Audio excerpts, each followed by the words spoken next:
Good morning बच्चों। नमस्कार, आदाब, सत श्री अकाल and very very good morning. मैं तंजीम सर, अपनी पिछली वीडियो में मैंने आपको अल्फा कण और प्रोटॉन जो एक समान चुंबकीय क्षेत्र में प्रवेश करेंगे तो उनके द्रव्यमानों की और उनके आवेशों की तुलना करना बताया था। आज मैं अपनी इस वीडियो में आपको जब वो प्रवेश करेंगे क्षेत्र के लंबवत तो वृत्ताकार पथ पर गति करेंगे और वृत्ताकार पथ पर गति करेंगे तो दोनों ही अपने अपने पथ की त्रिज्या को बनाएंगे। तो अपने उस वीडियो में मैं आपको ये बताने आया हूं कि अगर यूपी बोर्ड में इस तरह का कोई आगे क्वेश्चन आता है तो आप उनके पथों की त्रिज्याओं का अनुपात किस तरह से निकालेंगे। तो बहुत आसान है। मैंने एक सवाल को बोर्ड पर लिखा है और जिसे बहुत ध्यान से देखेंगे। एक अल्फा कण लिया है और एक प्रोटॉन लिया है। एक अल्फा कण और एक प्रोटॉन लिया है। अब दोनों एक समान चुंबकीय क्षेत्र में, यानी कि जो चुंबकीय क्षेत्र अल्फा कण के लिए है वही चुंबकीय क्षेत्र किसके लिए है, प्रोटॉन के लिए है। तो इसका मतलब प्रोटॉन और अल्फा कण के लिए चुंबकीय क्षेत्र नहीं बदलेगा। जैसे किसी दो भाई बहनों के लिए एक ही मां होती है तो जो मां भाई के लिए है वही मां किसके लिए है, बहन के लिए भी होगी। तो ऐसे ही जो चुंबकीय क्षेत्र अल्फा कण के लिए है वही चुंबकीय क्षेत्र किसके लिए होगा, प्रोटॉन के लिए भी होगा। तो अब चुंबकीय क्षेत्र में तो इनके बीच में भेदभाव होगा नहीं। अब ये प्रवेश कैसे करते हैं, तो अगर चुंबकीय क्षेत्र में इन्होंने एक समान वेग से प्रवेश किया है तो एक समान वेग से प्रवेश करने का मतलब क्या हुआ कि ये आगे पीछे नहीं आए हैं, दोनों का वेग समान है। तो आप इसे ऐसे मान सकते हैं कि ये दोनों एक दूसरे का हाथ पकड़ के एक साथ घुसे हैं। एक दूसरे का हाथ पकड़ के क्या हुआ है, एक साथ घुसे हैं। तो फिर जब ये इनका चाल समान, इनका चुंबकीय क्षेत्र समान, तो फिर आखिरकार इनके पथ अलग अलग क्यों हो गए हैं। तो अगर इनके पथ अलग अलग हो गए हैं तो किसके पथ की त्रिज्या बड़ी हुई है और किसके पथ की त्रिज्या छोटी हुई है। तो अब हम उन त्रिज्याओं के अनुपात को निकाल करके इस बात का पता लगाएंगे कि किसके पथ की त्रिज्या बड़ी होगी और किसके पथ की त्रिज्या छोटी होगी। तो मैंने आपको जब कोई आवेशित कण चुंबकीय क्षेत्र में क्षेत्र के लंबवत प्रवेश करता है तो उस वक्त मैंने आपको बताया था कि उसके पथ की त्रिज्या का सूत्र R बराबर mv/qb होता है, जहां m उसका द्रव्यमान और v वेग और b चुंबकीय क्षेत्र और q उस पर आवेश की मात्रा होती है। तो चुंबकीय क्षेत्र को हल करने से पहले हम सवाल के हर रूप में पहुंचते हैं। तो इधर देखिए, एक तरफ आपके पास अल्फा कण था तो हमने अल्फा कण लिखा और दूसरी तरफ आपके पास प्रोटॉन था तो आपने क्या लिखा, प्रोटॉन लिखा। लेकिन अब क्या क्या जानते हैं हम, क्या क्या जानते हैं कि चुंबकीय क्षेत्र जो इसका है वही चुंबकीय क्षेत्र इसका है। जिस वेग से इसने प्रवेश किया है उस वेग से इसने प्रवेश किया है। लेकिन अल्फा कण का जो द्रव्यमान है, मास ऑफ अल्फा कण, वो 4 गुना है मास ऑफ प्रोटॉन से।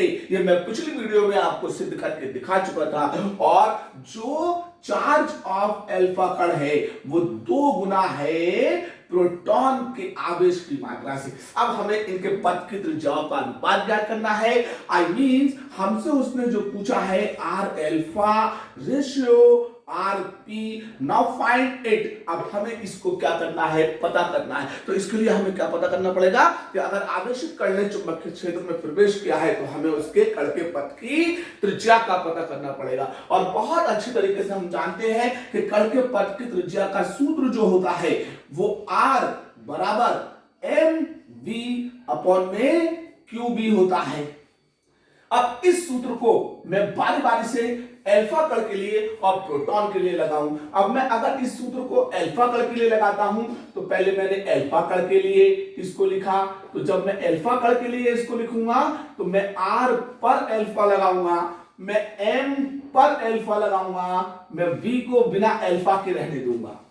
उसके बाद मैं Q पर भी अल्फा लगाऊंगा, लेकिन मैं बरेली वाला B जो चुंबकीय क्षेत्र के लिए रिप्रेजेंट किया जाता है उस पर भी मैं अल्फा नहीं लगाऊंगा। क्यों नहीं लगाऊंगा, क्योंकि सवाल साफ साफ कहता है कि अल्फा कण और प्रोटॉन एक समान चुंबकीय क्षेत्र में एक समान वेग से प्रवेश करते हैं। तो अब इसी चीज को आपने इक्वेशन 1 कहने के बाद प्रोटॉन के लिए जब इस इक्वेशन का जिक्र किया किसके लिए? प्रोटॉन के लिए। तो आप किन किन पे पी लगाएंगे? एक R पे पी लगाएंगे, एक M पे पी लगाएंगे, without PV and QP and without PB। बिना P के V और B को लिख दीजिए क्योंकि ये दोनों के लिए समान है। अब आपको अनुपात निकालना है, तो अनुपात निकालने के लिए क्या करते हैं? इन्हें आपस में एक दूसरे से भाग दे देते हैं। और भाग किस तरीके से देते हैं? जो पहले पार्टिकल दिया हो उसे पहले रखते हैं और जो बाद में पार्टिकल दिया हो उसे बाद में रखते हैं। तो इसलिए आप इक्वेशन 1 को जब इक्वेशन 2 से डिवाइड करेंगे तो R अल्फा ऊपर आएगा और RP नीचे आएगा। अब क्या होगा? QV से मतलब BV से VV कैंसिल हो जाएंगे, तो आपके साथ में M अल्फा बचेगा और अब Q इसके साथ में P ऊपर पहुंचेगा और नीचे MP होगा और इसके साथ में क्या आएगा? Q अल्फा आएगा। अब सारी वैल्यू रखें कि M alpha R alpha upon में RP। अब M अल्फा की जगह पर आपने 4 MP रखा, QP ऐसे रखा, नीचे MP को ऐसे रहने दिया और Q अल्फा की जगह 2QP लिख दिया। यहां देखिए M alpha 4 MP, Q alpha 2QP। तो अब हमने क्या किया? QP से QP कैंसिल कर दिया, MP से MP कैंसिल कर दिया, यहां पे 4 बचा, नीचे 2 बचा, 2 1 कम 2, 2 दूनी 4 लिखा। तो इस तरीके से हमारे पास R अल्फा अपॉन में RP जो होगा वो 2:1 आएगा, जिसे now show here R alpha RP is equal 2:1। तो हमारे पास अल्फा कण और प्रोटॉन के पथों की त्रिज्याओं का अनुपात जो निकल के आएगा वो 1:2 निकल के आएगा। और इस तरह से अगर आपने इस सवाल को समझ लिया है तो जरूरी नहीं है कि आपसे वो यूपी बोर्ड में इनके पथ की त्रिज्याओं का अनुपात पूछे, वो इनके संवेगों का अनुपात पूछ सकता है, वो इनकी गतिज ऊर्जाओं का अनुपात पूछ सकता है, वो इनके आवर्तकाल और आवृत्तियों का अनुपात पूछ सकता है। उम्मीद करता हूं ये सवाल आपके जो लॉजिक था वो बहुत अच्छी तरीके से बहुत अच्छी तरीके से आपको समझ में आया होगा। और अगर समझ में आया है तो प्लीज आपसे एक रिक्वेस्ट है कि इतनी मेहनत के बाद भी अगर आपने चैनल को सब्सक्राइब नहीं किया है तो आपने अपने ज्ञान के साथ अन्याय किया है। आप चैनल को सब्सक्राइब कीजिए, लाइक कीजिए और मेरे हौसले को